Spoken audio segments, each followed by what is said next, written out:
ಕಿಚ್ಚ ಸುದೀಪ್ ನಟನೆಯ Max cinema maximum ಹಿಟ್ಟಾದ ಬಳಿಕ ಕಿಚ್ಚನ ಮುಂದಿನ ಅಪ್ಡೇಟ್ಗಾಗಿ ಅಭಿಮಾನಿಗಳು ಕಾದು ಕುಳಿತಿದ್ರು. ಅದರಲ್ಲೂ ಅನೂಪ್ ಭಂಡಾರಿ ಅವರ ನಿರ್ದೇಶನದ ಸುದೀಪ್ ನಟನೆಯ ಬಿಲ್ಲರಂಗ ಭಾಷಾ ಸಿನಿಮಾದ ಅಪ್ಡೇಟ್ಗಾಗಿ ಫ್ಯಾನ್ಸ್ ತಲೆ ಕೆಡಿಸಿಕೊಂಡಿದ್ರು. ಇದೀಗ ಈ ಸಿನಿಮಾಗೆ ಸಂಬಂಧಪಟ್ಟಂತೆ ಹೊಸ ಮಾಹಿತಿಯೊಂದು ಕಿಚ್ಚ ಸುದೀಪ್ ಸೋಷಿಯಲ್ ಮೀಡಿಯಾದಲ್ಲಿ ಹಂಚಿಕೊಂಡಿದ್ದಾರೆ. ಇದೇ ಏಪ್ರಿಲ್ 16ಕ್ಕೆ ಬಿಲ್ಲರಂಗ ಭಾಷಾ ಇಡೀ ತಂಡ ಶೂಟಿಂಗ್ಗೆ ಧುಮುಕಲಿದೆ. ಕಿಚ್ಚ ಸುದೀಪ್ ಸೋಷಿಯಲ್ ಮೀಡಿಯಾದಲ್ಲಿ ಬಿಲ್ಲರಂಗ ಭಾಷಾ ಸಿನಿಮಾದ ಬಗ್ಗೆ ಮಾಹಿತಿಯನ್ನು ನೀಡಿದ್ದಾರೆ. ಏಪ್ರಿಲ್ 16ರಂದು ಬಿಲ್ಲರಂಗ ಭಾಷಾ ಸಿನಿಮಾದ ಶೂಟಿಂಗ್ ಆರಂಭವಾಗಲಿದೆ. ಸಿನಿಮಾದ ಸೆಟ್, ತಾರಾಗಣ ಮತ್ತು ಇನ್ನುಳಿದ ವಿಚಾರಗಳನ್ನು ನಂತರ ತಿಳಿಸಲಾಗುವುದು ಅಂತ ಕಿಚ್ಚ ಸುದೀಪ್ ಪೋಸ್ಟ್ ಮಾಡಿಕೊಂಡಿದ್ದಾರೆ. ಸಿನಿಮಾಗಾಗಿ ಸಾಕಷ್ಟು ತಯಾರಿಯಲ್ಲಿರುವ ಕಿಚ್ಚ ಸುದೀಪ್ ಜಿಮ್ನಲ್ಲಿ ಬೆವರಿಳಿಸುತ್ತಿದ್ದಾರೆ. ಇತ್ತೀಚೆಗೆ ಏಪ್ರಿಲ್ 16 ಎಂದು ಬರೆದುಕೊಂಡಿದ್ರು. ಅಭಿಮಾನಿಗಳೆಲ್ಲ ಪಕ್ಕಾ BRB ಸಿನಿಮಾದ ಅಪ್ಡೇಟ್ ಆಗಿರಬಹುದು ಅಂತ ಊಹಿಸಿದ್ರು. ಬಿಲ್ಲರಂಗ ಭಾಷಾ ಇದು ಭವಿಷ್ಯದ ಕಥೆಯನ್ನ ಹೇಳುವ ಚಿತ್ರವೆಂದು ಹೇಳಲಾಗ್ತಾ ಇದೆ. 2209 ADಯ ಕಥೆ ಈ ಸಿನಿಮಾದಲ್ಲಿ ಇರಲಿದೆ ಅಂತ ಚಿಕ್ಕ ವಿಡಿಯೋ ಗ್ಲಿಮ್ಸ್ ಮೂಲಕ ಚಿತ್ರತಂಡ ಈ ಹಿಂದೆ ರಿವೀಲ್ ಮಾಡಿತ್ತು. ವಿಕ್ರಾಂತ್ ರೋಣ ಸಿನಿಮಾದ ಬಳಿಕ ನಿರ್ದೇಶಕ ಅನೂಪ್ ಭಂಡಾರಿ ಮತ್ತು ಸುದೀಪ್ ಕಾಂಬೋ ಒಂದಾಗ್ತಾ ಇದೆ. ಕಿಚ್ಚನ ಅಭಿಮಾನಿಗಳಲ್ಲಿ ಸಿನಿಮಾದ ಬಗ್ಗೆ ನಿರೀಕ್ಷೆಯೂ ಹೆಚ್ಚಾಗುತ್ತಿದೆ. ರಾಯಲ್ ಚಾಲೆಂಜರ್ಸ್ ಅಂದ್ರೆ ಜೋಶ್, ಉತ್ಸಾಹ, ನಮ್ಮ ಪ್ರಾಣ. ಇದು ಚಂದನವನದ ತಾರೆ ಹ್ಯಾಟ್ರಿಕ್ ಹೀರೋ ಶಿವರಾಜ್ ಕುಮಾರ್ ಅವರು ರಾಯಲ್ ಚಾಲೆಂಜರ್ಸ್ ಬೆಂಗಳೂರು ತಂಡದ ಬಗ್ಗೆ ಮಾತನಾಡಿರುವ ವಿಶ್ಲೇಷಣೆ. ಬೆಂಗಳೂರಿನ ಚಿನ್ನಸ್ವಾಮಿ ಕ್ರೀಡಾಂಗಣದಲ್ಲಿ ಗುರುವಾರ RCB ಮತ್ತು ಡೆಲ್ಲಿ ಕ್ಯಾಪಿಟಲ್ಸ್ ನಡುವೆ ನಡೆಯಲಿರುವ IPL ಪಂದ್ಯಕ್ಕೆ ಪೂರ್ವಭಾವಿಯಾಗಿ ಫ್ರಾಂಚೈಸಿಯು ತನ್ನ ಅಧಿಕೃತ X ಖಾತೆಯಲ್ಲಿ ಶಿವರಾಜ್ ಕುಮಾರ್ ಅವರು ಶುಭ ಹಾರೈಸಿರುವ ವಿಡಿಯೋವನ್ನು ಪೋಸ್ಟ್ ಮಾಡಿದ್ದು ಅದೀಗ ವೈರಲ್ ಆಗ್ತಾ ಇದೆ.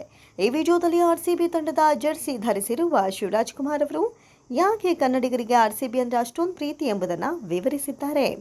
IPL ಪ್ರಾರಂಭವಾಗಿ ಇದೀಗ 18 ವರ್ಷ. ಈ 18 ವರ್ಷಗಳಲ್ಲಿ RCB ಹೇಗೆ ಆಡಲಿ ನಾವು ಬೆಂಬಲಿಸಿದ್ದೇವೆ. RCB ಕಂಡ್ರೆ ಅದೇನೋ ಒಂದು ಜೋಶ್, ಒಂದು ಉತ್ಸಾಹ, ಅದೇನೋ ಗೊತ್ತಿಲ್ಲ. RCB ಅಂದರೆ ನಮಗೆ ಜೀವ, ನಮ್ಮ ಪ್ರಾಣ. ಬಹುಶಃ ಅದು ಬೆಂಗಳೂರನ್ನು, ನಮ್ಮ ಭಾಷೆ, ನಮ್ಮ ಸಂಸ್ಕೃತಿಗಳನ್ನು ಪ್ರತಿನಿಧಿಸುತ್ತೆ.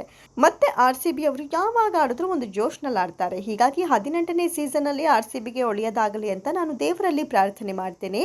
ನೀವು ಹೋಗಿ ಮ್ಯಾಚನ್ನು ಎಂಜಾಯ್ ಮಾಡಿ ಅಂತ ಅಭಿಮಾನಿಗಳಿಗೆ ಕರೆ ನೀಡಿದ್ದಾರೆ ಶಿವಣ್ಣ. KGF, ಸಲಾರ್, ಭೈರತಿ ರಣಗಲ್ ಮತ್ತು ಉಗ್ರಂನಂತಹ ಚಿತ್ರಗಳಿಗೆ ಸಂಗೀತ ಸಂಯೋಜಿಸುವ ಮೂಲಕ ಸಂಗೀತ ಕ್ಷೇತ್ರದಲ್ಲಿ ತಮ್ಮದೇ ಆದ ಛಾಪು ಮೂಡಿಸಿರುವ ರವಿ ಬಸರೂರು ಅವರು ಇದೀಗ ಕರಾವಳಿ ಕರ್ನಾಟಕದ ಸಂಸ್ಕೃತಿಯ ಪ್ರತೀಕವಾದ ಯಕ್ಷಗಾನ ಆಧಾರಿತ ವೀರಚಂದ್ರಹಾಸ ಎಂಬ ಚಿತ್ರವನ್ನು ನಿರ್ದೇಶನ ಮಾಡಿದ್ದಾರೆ. ಇತ್ತೀಚೆಗೆ ಕುಂದಾಪುರದ ಆನೆಗುಡ್ಡ ಶ್ರೀ ವಿನಾಯಕ ದೇವಸ್ಥಾನದಲ್ಲಿ ಈ ಮಹತ್ವಾಕಾಂಕ್ಷೆಯ ಚಿತ್ರದ ಟ್ರೇಲರ್ ಅನ್ನು ಬಿಡುಗಡೆ ಮತ್ತು ಯಕ್ಷಗಾನ ಕಲಾವಿದರನ್ನ ಗೌರವಿಸುವ ಸಮಾರಂಭ ನಡೆಯಿತು. ಈ ಚಿತ್ರವು ಹಲವು ವರ್ಷಗಳ ನನ್ನ ಕನಸಾಗಿದೆ. ಇದು ಒಂದು ಸಾಂಸ್ಕೃತಿಕ ಆಂದೋಲನ ಅಂತ ರವಿ ಬಸರೂರು ಅವರು ಯಕ್ಷಗಾನ ಕಲಾವಿದರು ಮತ್ತು ಬೆಂಬಲಿಗರ ನಡುವೆ ನಿಂತು ಹೇಳಿದರು. ಯಕ್ಷಗಾನದ ಮಹಿಮೆಯನ್ನ ನಾನು ಜಗತ್ತಿಗೆ ಹೇಳಲು ಬಯಸಿದ್ದೇನೆ. ಇದು ಕೇವಲ ಕಲಾ ಪ್ರಕಾರವಾಗಿ ಉಳಿದಿಲ್ಲ, ಇದು ಜೀವನ ವಿಧಾನವಾಗಿ. ಇದು ಕೇವಲ ಶಕ್ತಿಯಿಂದ ಮಾಡಿದ ಚಿತ್ರವಲ್ಲ, ಇದನ್ನ ಭಕ್ತಿಯಿಂದ ಮಾಡಿದ ಸಿನಿಮಾ ಅಂತ ಹೇಳಿದರು. ಹೊಂಬಾಳೆ ಫಿಲ್ಮ್ಸ್ ಅರ್ಪಿಸ್ತಾ ಇರುವಂಥ ಮತ್ತು NS ರಾಜ್ಕುಮಾರ್ ನಿರ್ಮಾಣದ ವೀರಚಂದ್ರಹಾಸ ಚಿತ್ರವು ಜೈಮಿನಿ ಭಾರತ ಸಂಪ್ರದಾಯದಲ್ಲಿ ಬೇರೂರಿರುವ ಯಕ್ಷಗಾನ ಪ್ರಸಂಗವನ್ನು ಆಧರಿಸಿದೆ. ಚಿತ್ರರಂಗದ ಇತಿಹಾಸದಲ್ಲೇ ಮೊದಲ ಮುಖ್ಯವಾಹಿನಿಯ ಸಿನಿಮಾದಲ್ಲಿ ಯಕ್ಷಗಾನವನ್ನು ತೋರಿಸುವ ಪ್ರಯತ್ನ ಮಾಡಲಾಗಿದೆ. ಇದರಲ್ಲಿ 400ಕ್ಕೂ ಹೆಚ್ಚು ನಿಜವಾದ ಯಕ್ಷಗಾನ ಕಲಾವಿದರು ಬೆಳ್ಳಿ ಪರದೆಯ ಮೇಲೆ ಪ್ರದರ್ಶನ ನೀಡಿದ್ದಾರೆ. ಶತಮಾನಗಳಷ್ಟು ಹಳೆಯದಾದ ಕಥೆ ಹೇಳುವ ಸಾಂಪ್ರದಾಯಿಕ ಶಕ್ತಿ, ಬಣ್ಣಗಳು ಮತ್ತು ಭಾವನೆಗಳನ್ನು ಸೆರೆ ಹಿಡಿದಿದ್ದಾರೆ ಎಂದರು.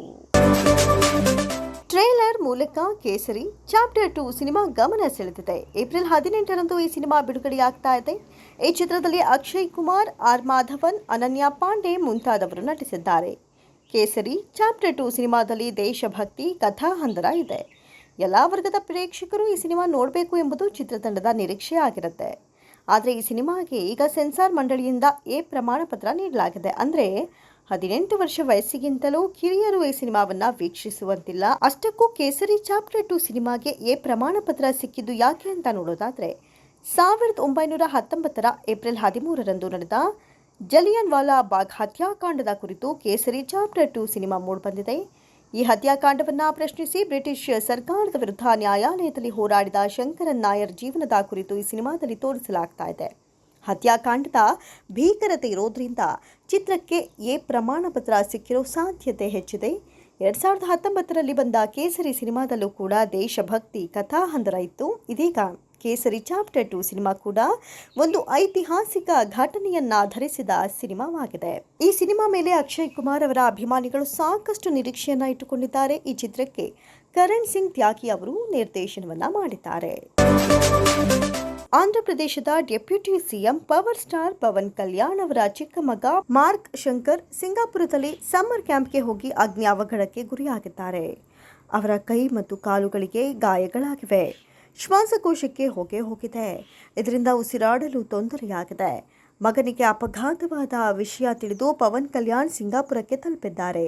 ಪವನ್ ಜೊತೆಗೆ ಚಿರಂಜೀವಿ ಸುರೇಖಾ ಕೂಡ ಸಿಂಗಾಪುರಕ್ಕೆ ಹೋಗಿದ್ದಾರೆ.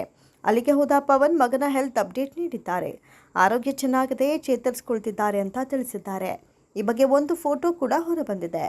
ಮಾರ್ಕ್ ಶಂಕರ್ ಗಾಯಗಳಿಗೆ ಬ್ಯಾಂಡೇಜ್ ಹಾಕಿಸಿಕೊಂಡು ಕಾಣಿಸಿಕೊಂಡಿದ್ದಾರೆ. ಆಕ್ಸಿಜನ್ ತೆಗೆದುಕೊಳ್ತಾ ಇರೋದು ಕಾಣಿಸುತ್ತೆ. ಆದರೆ ಹೊಗೆ ಮತ್ತು ಬೆಂಕಿಯ ಕಾರಣದಿಂದ ಚರ್ಮ ಸ್ವಲ್ಪ ಕಪ್ಪಾಗಿದೆ. ಆದರೆ ಪವನ್ ಅಭಿಮಾನಿಗಳು ನೆಟ್ಟುಸಿರು ಬಿಟ್ಟಿದ್ದಾರೆ. ಈಗ ಲೇಟೆಸ್ಟ್ ಹೆಲ್ತ್ ಅಪ್ಡೇಟ್ ನೀಡಿದ್ದು NTR ಟ್ವೀಟ್ಗೆ ರಿಪ್ಲೈ ಮಾಡುತ್ತಾ ಮಾರ್ಕ್ ಶಂಕರ್ ಚೇತರಿಸಿಕೊಳ್ತಿದ್ದಾರೆ ಅಂತ ತಿಳಿಸಿದ್ದಾರೆ.